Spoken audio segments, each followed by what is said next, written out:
स्वागत है आपका एक बार फिर से। तो फाइनली आपकी काफ़ी डिमांड के बाद जो है मैं ये वीडियो लेके आ रहा हूँ।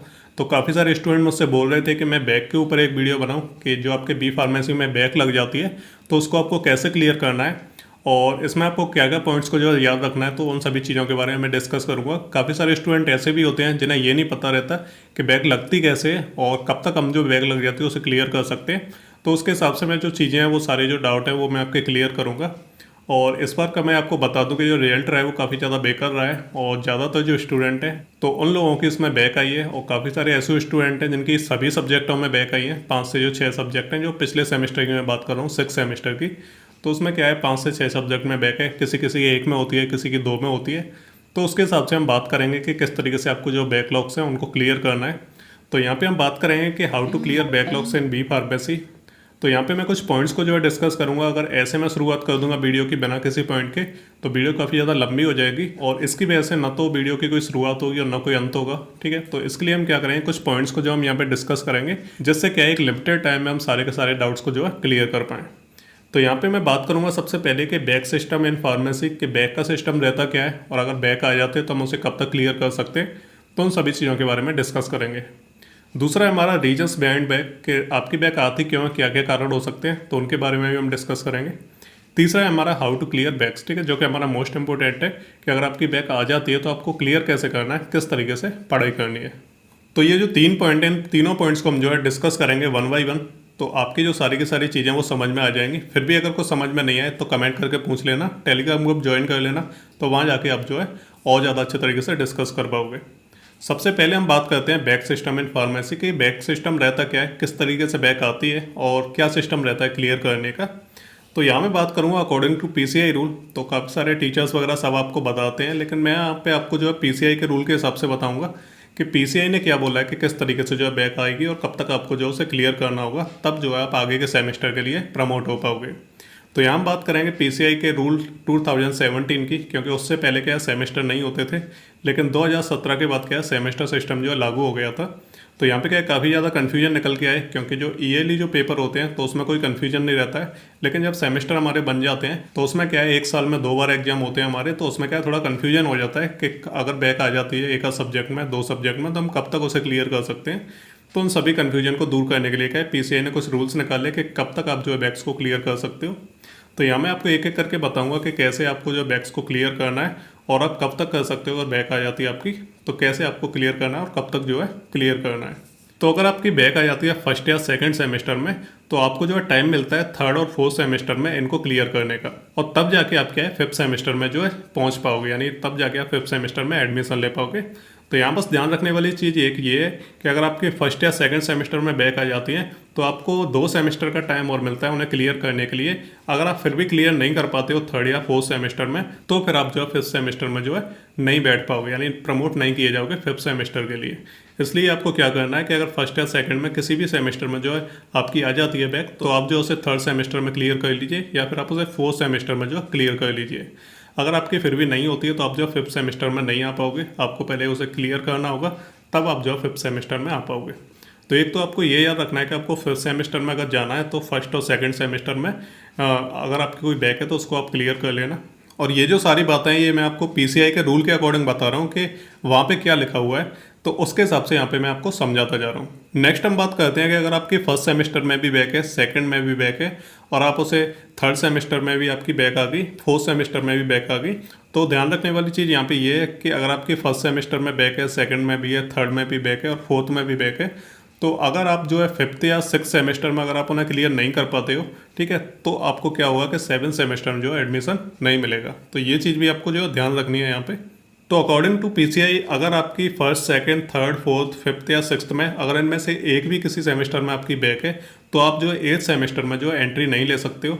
तो उसके लिए आपको क्या करना पड़ेगा, पहले सेवन्थ सेमेस्टर में जो है इन सभी की बैक्स को जो है क्लियर करना पड़ेगा। अगर आप फिर भी नहीं कर पाते हो तो आप एट्थ सेमेस्टर में नहीं जा पाओगे। ये हमारा पीसीआई का रूल बोलता है।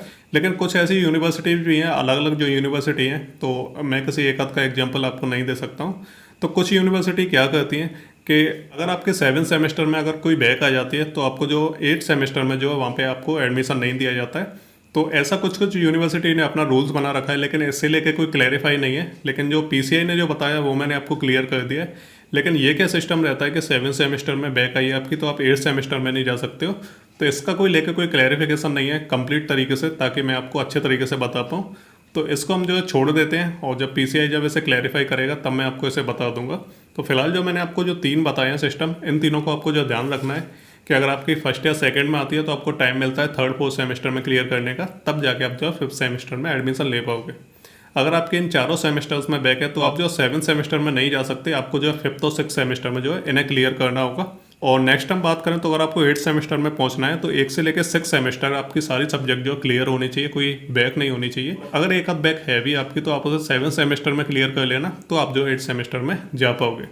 तो ये हमारे पीसीआई के जो रूल्स हैं उनके हिसाब से मैंने आपको 3 यहाँ पे आपको तरीके बता दिए। और बाकी मैं आपको बता दूं कि ये जो 7th सेमेस्टर वाला सिस्टम है कि अगर आपकी 7th में बैक आती है तो आप जो 8 में नहीं जा सकते। तो इसको लेकर जब क्लैरिफिकेशन आएगा पीसीआई की तरफ से तब मैं आपको जो है इन्फॉर्म कर दूंगा। तो ये जो बैक सिस्टम मैंने आपको बता दिया कि किस तरीके से बैक आती है और किस तरीके से आपको उसे क्लियर करना है और कब तक आपको उसे क्लियर करना रहेगा। ठीक है, तो ये हो गया आपका पहला आपका पॉइंट। तो यहाँ पे हमने जो पहला पॉइंट है वो समझ लिया, हमने बैक सिस्टम को हमने समझ लिया। चलिए अब हम बढ़ते हैं अपने अगले पॉइंट की तरफ, जिसका नाम है रीजन्स बिहाइंड बैक। ठीक है, तो क्या रीजन्स हो सकते हैं आपके बैक आने के, तो उनको मैं थोड़ा सा आपको बता देता हूँ। रीजन्स बहुत सारे हो सकते हैं। सबसे जो पहला रीजन रहता है वो हमारे वीक स्टूडेंट्स का रहता है कि जो स्टूडेंट है वो क्या हिंदी मीडियम वगैरह से रहे, तो उन्होंने क्या अपनी पहली जो स्टडी है वो हिंदी में की हुई है, उनकी हिंदी मीडियम में होने की वजह से। लेकिन जब वो जैसे ही फार्मेसी में आते हैं तो क्या है, इंग्लिश पूरा सिलेबस हो जाता है, तो उनको जो है इंग्लिश को ग्रैब करने में थोड़ी परेशानी होती है। हालांकि वो इंटेलिजेंट तो होते हैं, लेकिन क्या है, एकदम से सारा कुछ इंग्लिश में होने की वजह से क्या है, उन्हें प्रॉब्लम आती है उन चीज़ों को समझने में। तो इसकी वजह से भी क्या है, काफ़ी स्टूडेंट के जो है बैक आ जाती है यहाँ पे। तो ये क्या एक सबसे बड़ा रीजन रहता है। तो हिंदी मीडियम वाले स्टूडेंट के लिए प्रॉब्लम रहती है हमेशा से इंग्लिश की। और इसमें क्या कुछ ऐसे स्टूडेंट भी रहते हैं जो पढ़ाई में वीक ही रहते हैं। ठीक है, ऐसा नहीं है कि इंग्लिश या हिंदी मीडियम की वजह से, कुछ इंग्लिश मीडियम के स्टूडेंट भी ऐसे होते हैं जो पढ़ाई में वीक होते हैं, चाहे उन्होंने कितनी भी इंग्लिश मीडियम से पढ़ाई की हो, तब भी वो जो है पास नहीं हो पाते। दूसरे इसमें आते हैं टाइम पास वाले स्टूडेंट, और ये ज़्यादातर मैंने ऐसे स्टूडेंट्स को फेस किया है अपनी लाइफ में। और मैं जब कॉलेज में पढ़ता था तब भी, तो कैसे कुछ ऐसे स्टूडेंट भी रहते हैं जो क्या करते हैं, जो पूरी साल पढ़ाई नहीं करते हैं, वो क्या है एंड टाइम के लिए बैठे रहते हैं। पूरे साल वो स्टडी मटेरियल को बस इकट्ठा करते रहते हैं और एंड में जाके सब कुछ एकदम से पढ़ने की कोशिश करते हैं। तो उस केस में क्या होता है कि सिलेबस बहुत ज़्यादा होने की वजह से क्या होता है, सब कुछ वो एक साथ एक्वायर नहीं कर पाते हैं, जिसकी वजह से क्या होता है कि वो जो है फेल हो जाते हैं, उनकी एक सब्जेक्ट में बैक आ जाती है।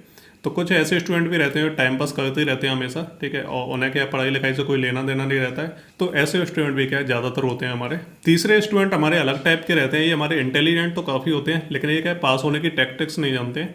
कुछ स्टूडेंट जो क्या है 12th पास होने के बाद जब एडमिशन लेते हैं फार्मेसी में, तो उन्हें क्या है पास होने की जो टेक्निक्स रहती हैं वो आपको 12th 10th वाली उन्हें पता रहती है कि किस तरीके से 10th 12th में थोड़ा बहुत लिखा जाता है और फिर हम जो है पास हो जाते हैं। बी फार्मेसी का पासिंग सिस्टम बिल्कुल अलग है। इसमें आपको बड़ी बड़ी कॉपियाँ दी जाती हैं 30-35 पेज की, और आपको वो जो लिमिटेड टाइम में 3 घंटे के अंदर जो है उन्हें भरना रहता है। और जितने ज़्यादा पेज आप भर दोगे और उसी हिसाब से आपको जो है मार्किंग मिलती है। तो उन लोगों को एक्सपीरियंस नहीं रहता है कि किस तरीके से लिखा जाता है और कम समय में ज़्यादा से ज़्यादा आंसर को बढ़ा करके कैसे लिखा जाता है, और अगर कोई क्वेश्चन नहीं आता है तो उसकी जगह पे हमें क्या करना चाहिए। तो ये सारी की सारी टैक्टिक्स रहती हैं, जो क्या है इंटेलिजेंट स्टूडेंट होगा भी तब भी अगर उसे नहीं पता होगा तो हो सकता है वो पास ना हो पाए। तो मैंने काफ़ी सारे स्टूडेंट को ऐसा देखा है कि वो क्या है काफ़ी इंटेलिजेंट होते हैं पढ़ाई लिखाई में, लेकिन क्या है वो एग्जाम में जो उनकी या तो ग्रेस लग जाती है एक सब्जेक्ट में, या फिर क्या है एक आध में बैक लग जाती है। तो ऐसे स्टूडेंट को भी मैंने क्या है फेस किया है। तो ये कुछ रीजन्स रहते हैं। इसके अलावा और भी काफ़ी सारे रीजन्स रहते हैं हर किसी के, तो उसके हिसाब से क्या है आप जो देख लेना आपका क्या रीजन है। तो ये हो गया हमारा सेकंड पॉइंट। अब नेक्स्ट हम बात करते हैं हाउ टू क्लियर बैक्स। ठीक है, जो हमारा मोस्ट इंपॉर्टेंट है और आपको जो ऐसे ध्यान से देखना चाहिए। तो बैक को क्लियर करने के लिए क्या है आपको 2-3 पॉइंट मैं आपको बताऊंगा जो आपको बहुत अच्छे से ध्यान रखने हैं, और फिर आपकी जो बैक है वो अच्छे तरीके से क्लियर हो जाएंगे। सबसे जो पहला पॉइंट है वो हमारा टाइम मैनेजमेंट है। हालांकि सुनने में आपको ऐसा लग रहा होगा कि ये हमारे लिए नहीं होता है टाइम मैनेजमेंट, ये तो जो बड़े बिजनेसमैन वगैरह रहते हैं और बड़े प्रोफेसर्स रहते हैं तो उनके लिए टाइम मैनेजमेंट बहुत ज़रूरी चीज़ होती होगी। लेकिन ये बहुत इंपॉर्टेंट पॉइंट है। अगर आपने टाइम मैनेजमेंट नहीं किया तो आपकी क्या है बैक पे बैक लगती रहेंगी और आपकी पिछली बैक क्लियर नहीं हो पाएंगी। और अभी जो आपका करंट जो सेमेस्टर चल रहा है तो उसमें भी आपकी एक आध बैक आ जाएगी अगर आपने टाइम को मैनेज नहीं किया। तो यहाँ मैं आपको बताने वाला हूँ कि टाइम मैनेजमेंट होता क्या है। टाइम मैनेजमेंट का बस कुछ नहीं है, आपको ज़्यादा कोई अच्छे तरीके से कोई बड़े बड़े चार्ट पेपर नहीं बनाने आपको टाइम टेबल के, कि आपको कब पढ़ाई करनी है, कितने बजे उठना है, कितने बजे आपको ब्रश करना है। ये सब मैं आपको नहीं बता रहा हूँ, ये टाइम मैनेजमेंट नहीं होता है।